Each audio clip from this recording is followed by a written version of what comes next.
kicked into the middle, and Vlasic up ahead to Hurdle. Theodore back on him. Hurdle, a wrist shot, score! An incredible end to Game 6. A shorthanded goal in double overtime for Tomas Hurdle to win it for the Sharks and force a Game 7 back in San Jose.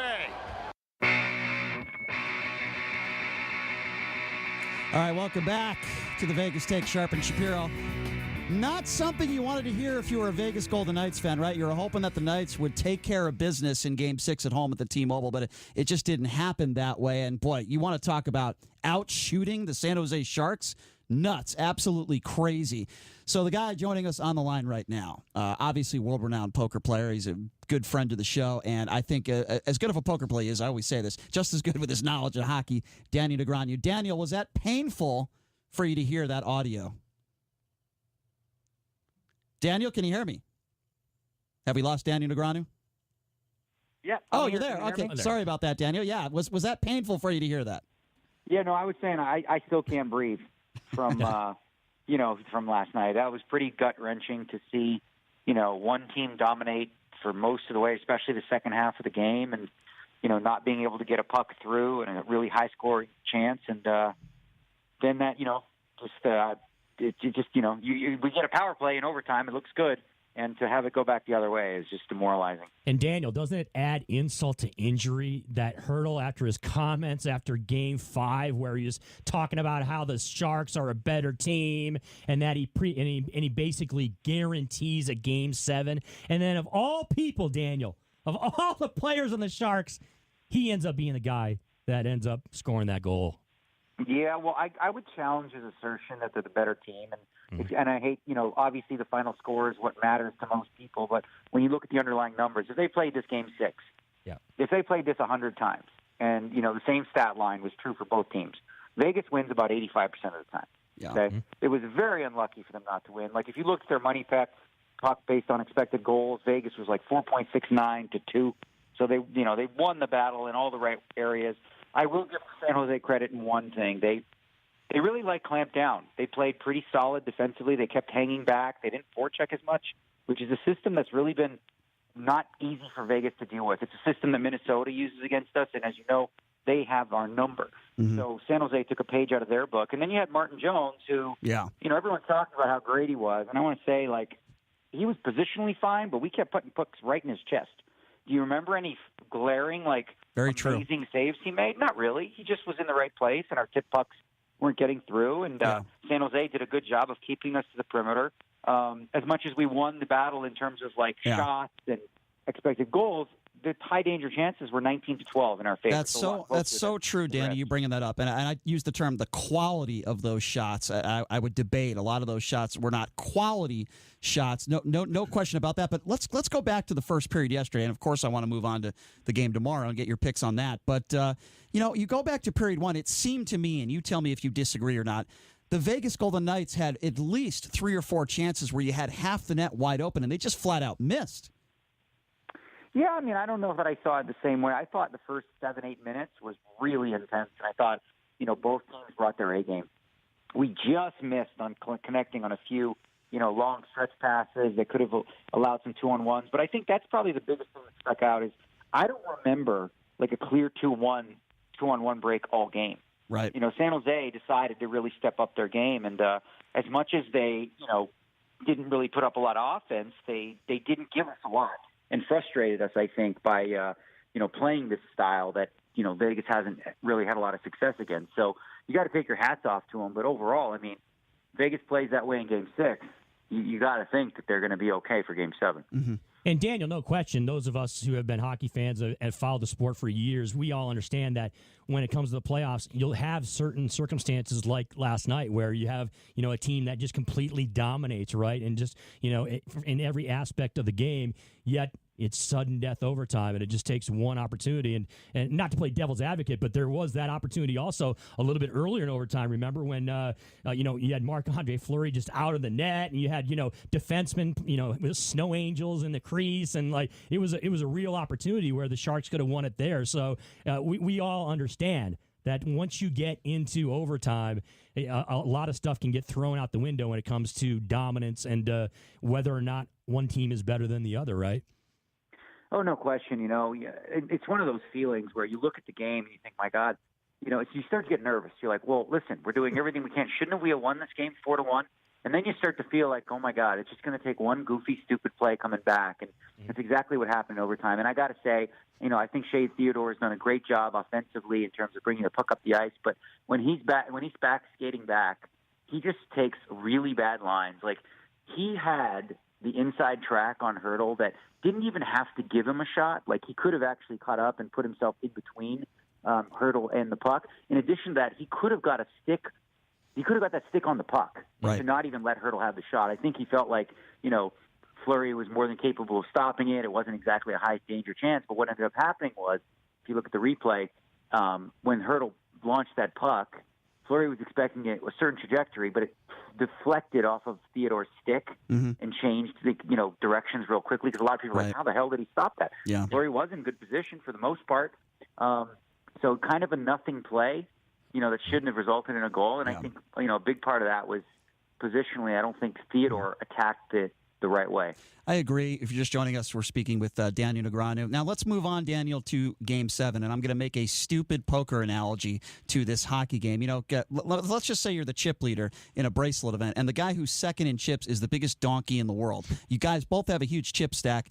You have the nuts on the turn, and the guy hits a 4-outer on the river. You lose 80% of your chips, or maybe 75% of your chips. And emotionally, you have to put that hand behind you, continue to play good poker, and move on. Is that a fair analogy to what the Vegas Golden Knights have to do, right? They got a little unlucky. They lost the game. Now they have to move on, and it comes down to one game, and you have to continue to play your best hockey and win. Yeah, it's decent. Another analogy I was just for Game 6, poker-wise, is it's like playing heads-up in a poker tournament where you have a massive chip lead, and, you get the guy all in, and he doubles up. Right. And then you get the guy all in, and he doubles up, and he doubles up, and he just never goes away. And then ultimately, he ends up winning again, and then all of a sudden, you're down to the short stack, and he's got, the big stack, which is what Game 6 looked like. But I think that this team is resilient. I think they have the right coach to get them back on the frame of mind of saying, listen, guys, we played a really good game. We just have to continue to do that, not get frustrated. I listen to a lot of fans. It's actually mind-boggling. Like, I'm on Twitter arguing with people saying, oh, he shouldn't have put the fourth line out there. The fourth line? They're not the problem. I saw a guy recommend putting Gusev and Piri on the fourth line instead of Carey and Reeves. That's stupid. What? No, yeah, that would be real smart. That's really dumb. Yeah. Yeah, basically your whole season's on the line. The guys that got you there, and now you just pick some guy who's never played an NHL game yet, and never played on that kind of ice. That's ridiculous. Stretch. It's absurd. However, Daniel, when Turk at practice today was asked, he said he might. I'm not saying he's going to make those types of decisions, because that's just clownery. But he did say that he could possibly make some changes in Game 7. That surprised me a little bit, Daniel, because at this point in the season and this point in the series, are you really going to make changes? I mean, maybe he was lying to the media. I guess that's possible. No, but I think the change he's thinking about making, and this is pretty clear. Like I said, I don't think he's moving anything around in the top two lines. Right, the fourth line's pretty static. It's the third line that he's fiddled with most of the year. And Nosek, as much as he's a great penalty killer, you could possibly see fresh legs in Ryan Carpenter, who is a Gallant favorite. He likes to put him in a lot of situations. I wouldn't be shocked to see him there.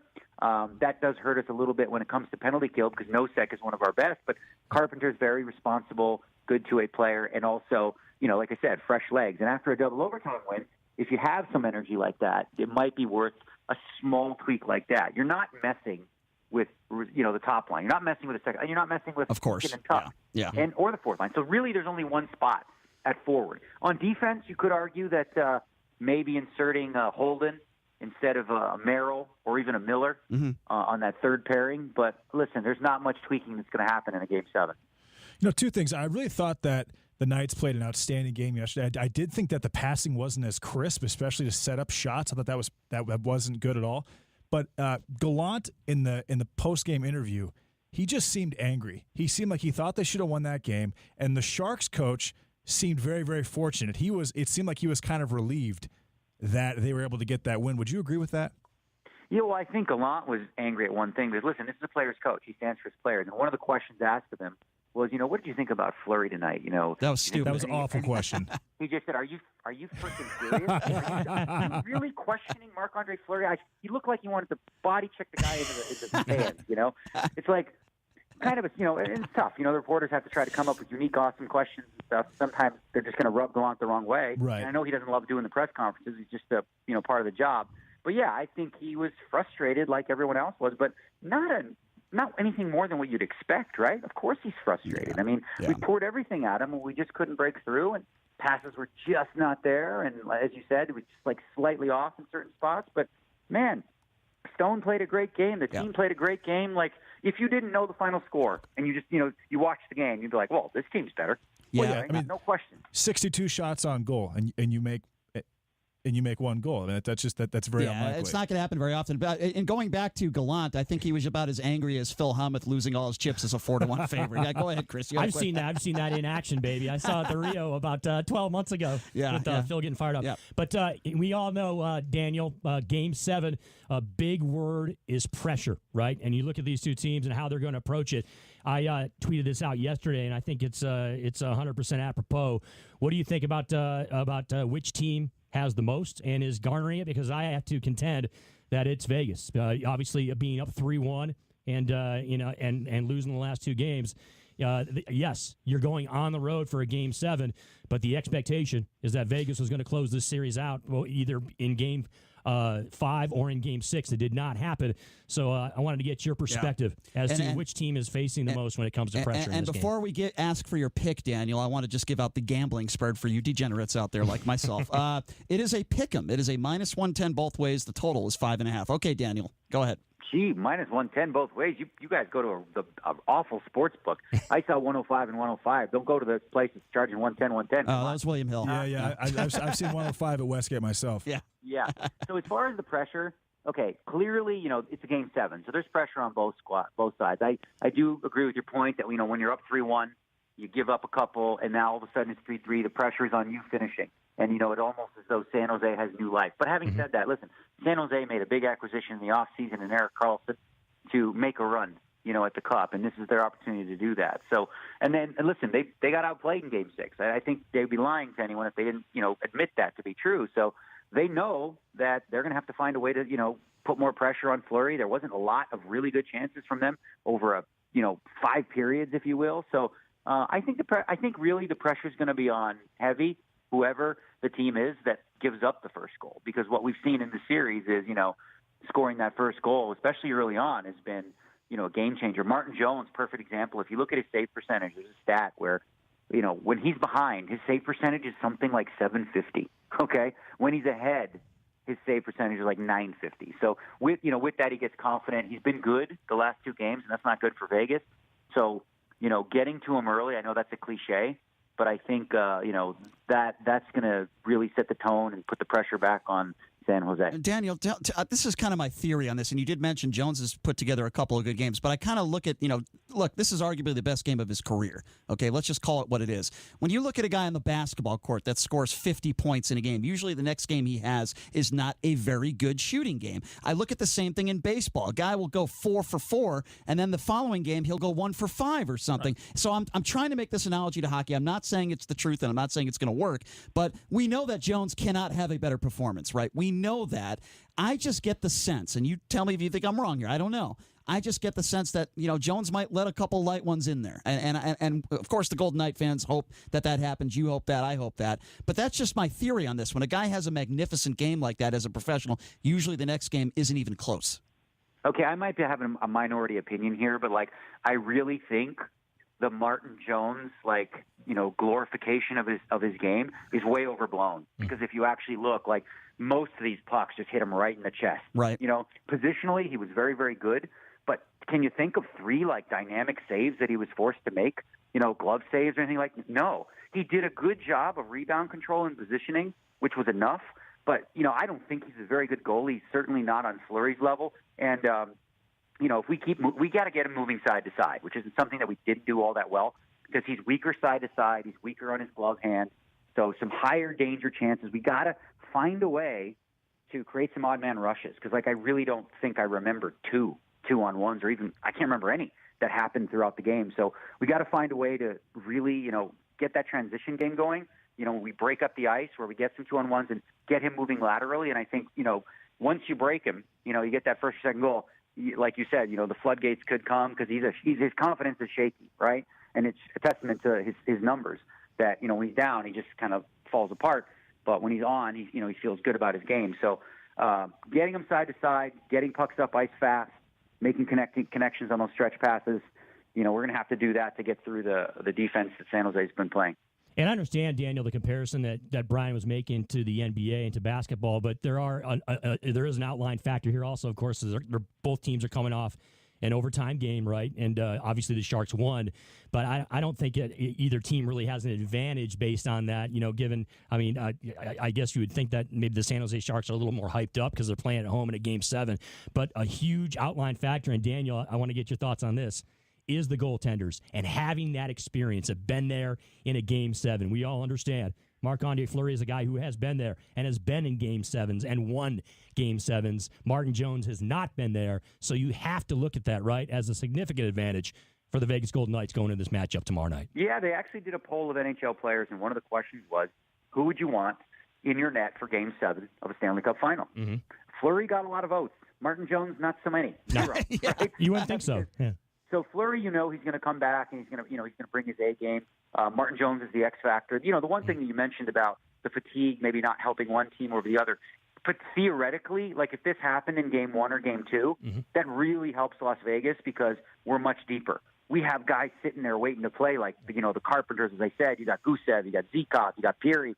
We have a long list of players that could jump in and contribute now, but that's not going to happen in Game 7. You're going to go with the lineup that best fits. As I said, maybe Carpenter comes in for Nosek, or maybe Nosek goes to the fourth line and they take Carrier or Reeves out of the lineup, something along those lines. But there's not going to be an overhaul. But if it was early in the series, like say if Game 1 and Game 2 went to double OT, Game 3 I would really like our chances because we got more bodies to fit into a system than San Jose does. All right, Daniel, I took the Knights 6-1 to win the Stanley Cup last week. At this point, how do you feel about that bet? Oh, boy, no, I don't. 6-1 doesn't seem right. But, the good news is for you is obviously, if we do win this, we'll have home ice against Colorado, which, on paper looks like a good matchup for us. And we somehow, as a 3-seed, are going to have home ice. Tampa's gone. Calgary's gone. Nashville may be gone. Like a lot of the teams that looked real tough going into the playoffs will be out of the way. So the road to the finals seems like it might be easier. But I don't know if 6-1 is quite the right price, especially now that they've got to win one game here. Seems a little light. I took them when they were up 3-1. So oh boy, the circumstances are a little different. Daniel, 2-part question. And this is going to be our last question for you, and we always appreciate your time. The first question is an easy one. Since you have 80 season tickets, right, and you go to all these games, and you're the ultimate Vegas Golden Knights super fan, are you going to traveling, and will you be there in San Jose for Game 7? And my second question is, what is going to happen tomorrow night? Give us your score. Give us your prediction. Yeah, I'm not going to travel to San Jose. It's actually kind of a fun day because you got the Boston-Toronto Game 7 right before at 4 o'clock, and then the Vegas game. I'm going to predict that. We come away. We're ahead 3-2 late. And they pull the goalie, or the power play, and we win 4-2. I'm gonna say that Vegas comes out on top, exactly 4-2. But I wouldn't be surprised if it's another goaltenders duel. So I like it. That's wishful thinking on my part. Well, let's hope that happens because nothing more than I would love to have you on to preview the Colorado Avalanche series. Let's hope they get there. Daniel, thank you so much again for your time. We always appreciate it. Great job. All right, guys. Let's go Knights. All right, go Knights, go. Thanks a lot, Daniel. Thank you. All right, there you go. That guy is so smart. It makes me sound stupid. He just knows his hockey, man. He's such a smart guy. Great guy to have on the show, too. And I would love to have him on Wednesday. Correct me if I'm wrong, but am I wrong? Game 1 against Colorado, wouldn't that be Thursday or Friday? I would think it would be the beginning of the weekend, somewhere around Thursday, somewhere Friday. around there. Okay, yeah. I probably should have asked him that. I'm sure he knew the answer to it. But Dan made the point. He talked about the first goal, how big it is. It's absolutely monstrous in this series. In a Game 7, every single game, all 6 games, who's ever scored the first goal has won that game. Chris, the Knights have scored in the first minute of half of these games. And let's be honest, that stat, 750 save percentage once he's down. Yes, that's a very telling stat. That's crazy. And I think that's he was not good at all. I think Daniel, when he was responding to your 6-1, I think didn't think you got good value. No, JD, no, on he that. didn't. Well, it was 8-1. I got him. I got him when they were up 3. They had just blown out the Sharks or something like that. Yep. I mean, I still like my odds. I didn't make a huge wager, but I wanted to see if he thought they could actually win it all. I think they can. Yeah. Obviously, they have to win tomorrow for that to happen. All right, so here's my thoughts and my prediction and all that nonsense. For full disclosure, at the beginning of the series, I picked the San Jose Sharks to win in 7. Okay, right. When Sean Burke came on our show, former NHL 18-year veteran goaltender, he said it would go 7. I said it would go 7. Show me the ticket. I don't believe you. I didn't take the ticket. I said it on the radio. I said it on our show with Sean. I thought that San Jose would win in 7, not because the Vegas Golden Knights are not the better team. I just felt like the rematch factor was there, right? Remember, the Golden Knights beat this team last year in the playoffs. Regardless of what it says on paper, that is a factor, number one. Number two, I think it is one of the most difficult things in all of sports to have to mentally come back from what the Knights are coming back from. They had the series in their pocket. It was overtime, 1 goal, at home. You take them out, and then you think about the Colorado Avalanche. All of a sudden, that's taken away from you, and now you're in panic mode. And look, I'm not saying all those guys are panicking. All I'm saying is, you get my point. Now you have to go on the road in a must-win situation. It was right in their back pocket. I hope I'm wrong on this, but my opinion is going the other way of Daniel, and I think San Jose Sharks win 4-2. So do you think they'll come out dejected? Do you think they're just kind of emotionally drained? It's not about dejected. I think the more emotional and the mental aspect of this game. Look, San Jose was dead in the water, so to speak. Yep. No pun intended there. They were dead in the water, okay? They were down 3-1. Yep. Nobody expected them to come back. They've made this a 7-game series now. And I look at the way both teams reacted after the game. A lot of relief on San Jose, and it looked like they were pumped up and happy that they were coming back to San Jose. And I'll tell you what, we went into the Knights locker room. They looked, and they should have looked dejected. Look, they just lost an overtime game in the playoffs. You expect that. It was also the longest game in T-Mobile history. Yeah. They were exhausted. I would absolutely agree with both of you. I think that their opportunity to close this series was that Game 6 yesterday that you guys were at, and they were not able to close it out and lock it down. So I would say I'm going to go right along the same lines as you did, Shap. I think San Jose gets out to like a 2-0 lead, then the Golden Knights come back and tie the game, and I think it's drama, baby. It's drama. I think it's going to end up either late in the third, San Jose is going to score a goal, or in overtime, San Jose is going to score a goal and win it. The home ice for the Sharks, I think, is going to be evident tomorrow, and Martin Jones is going to be the key. I like the Knights tomorrow. The only thing I'm worried about is if they get down early, I'm not sure they can come back. Mm-hmm. Let me put it this way. I'm not sure they have it in take. But that being said, Gallant is not going to let this team not play inspired. You saw the press conference. You heard his answers. And the Sharks coach was literally surprised that they had won that game, and he was very, very relieved. I don't know if he was surprised. Gallant was angry. I think he was relieved. Gallant thought he should have won. Thought that the Knights played well enough to win that game. Yeah, it's very simply put what Daniel Negreanu said, and I agree with him. Yeah, they did outshoot the Sharks drastically. They doubled them up. But he's right. There were not a lot of quality shots. Okay, a lot of shots on goal, not a lot of quality shots. The shots that San Jose had, I thought were very high-quality shots, and I thought Fleury played a great game, and I think people are giving him a lot of crap, the people that are morons that are saying, oh, he shouldn't have allowed that last goal, and the first goal was soft. Give me a break. Fleury was fantastic. He's been fantastic for this team all year. Fleury played a great game. Yeah, both goaltenders were very good. You can make the argument Fleury was just as good, but I think this is a really tough spot, man. And keep in mind, even if the Knights do win, they don't have as much time to rest as the Avalanche have. That's also a factor.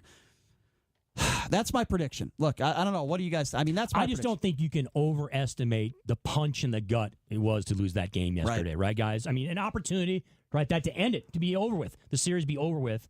And it's not like they lost in a regulation game. You go to overtime where it's all or nothing, do or die, and they weren't able to close it out. And JD, you made the point that Turk and the coaching staff, they're not going to not allow them to play inspired. I think that's absolutely true. Yes. But it's still a punch in the gut, guys. It's still just, you had a chance to end it. I would also say the Knights are significantly more talented than the Sharks. All right, guys, stop running around the question. Who's going to win tomorrow night? Give me your pick. San Jose Sharks. I said it, 3-2 final. All right. JD? Knights 4-3. All right. Well, you're stacked up against you 2-1. Usually it's that way anyway. I most certainly am. Well, when it comes to politics, that's usually the way we line up anyway. So, I mean, that's usually, you should be used to that. Look, I hope I'm wrong, and I know Chris feels the same way. Of course we want the Knights to advance, but I'm just giving you my pick and my feeling. Danny Negreanu, who is to bet against Danny Negreanu? I mean, he's saying 4-2 Vegas Golden Knights. We hope he's right, because I think they beat the Avalanche in the next series. If they play the Avalanche, if they're lucky enough to get through put it this way, whoever wins this series, I think beats the Colorado Avalanche, who are the 8th seed in the conference. That's my opinion. This is so enormous, this game tomorrow. So let me ask you guys this question. We only got a minute to go. They lose tomorrow. Is the season a failure? Absolutely not. No? They're playing with house money anyway right now. You went to the Western Conference Finals a year ago. You're the Western Conference champions. You've been in the NHL for 2 years. Yeah. Okay? Yeah. They, again, way over 500 this year. One of the better teams in the Western Conference.